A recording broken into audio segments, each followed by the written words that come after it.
Juliette Touma, she's the Director of Communications at UNRWA, the UN Agency for Palestinian Refugees. She joins us from Amman in Jordan. Thank you for joining us.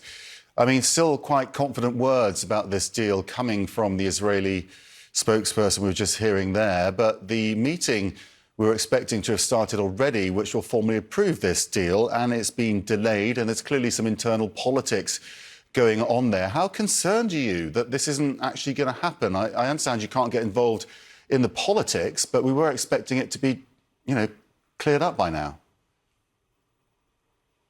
Yes, absolutely. I mean, we've not lost hope, and fingers crossed that this deal will start to be implemented. In fact, this Sunday by schedule. It's much needed, and people in Gaza and the families of the hostages in Israel have been waiting for this moment for months on end. The Hamas spokesperson yesterday warning people not to go home yet to northern Gaza, for example, even though they will be allowed to once the ceasefire starts. I mean, just describe what it's like for those people. They don't know what they're going to go back to, do they?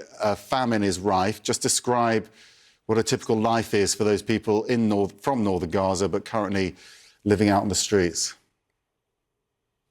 Yeah, I mean, people's hearts have been riddled with anxiety and fear and lack of safety, because the past 15 months have been anything but safe for the people of Gaza. So they need respite, and they need for the guns to finally go silent.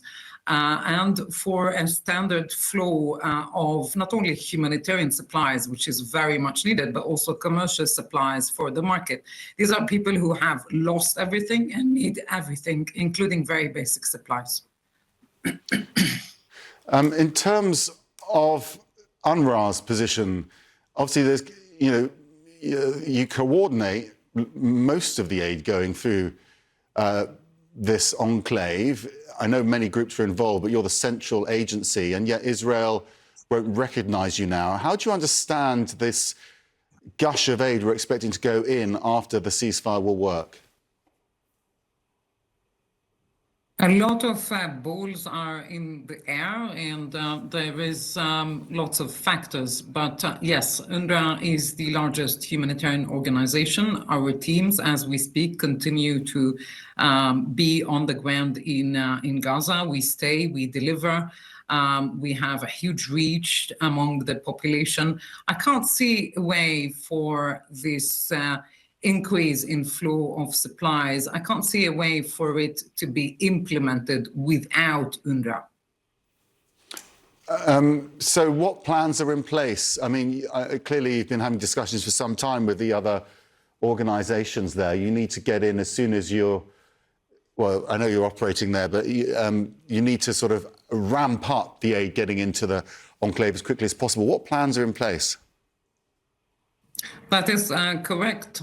The plan is for this deal to come into effect as soon as possible, for safety to finally land in Gaza, and for a standard flow of humanitarian supplies, including through UNRWA. We have teams on the ground, thousands of them, in fact, the largest United Nations agency, who are there, who will receive these supplies and give it to people in need.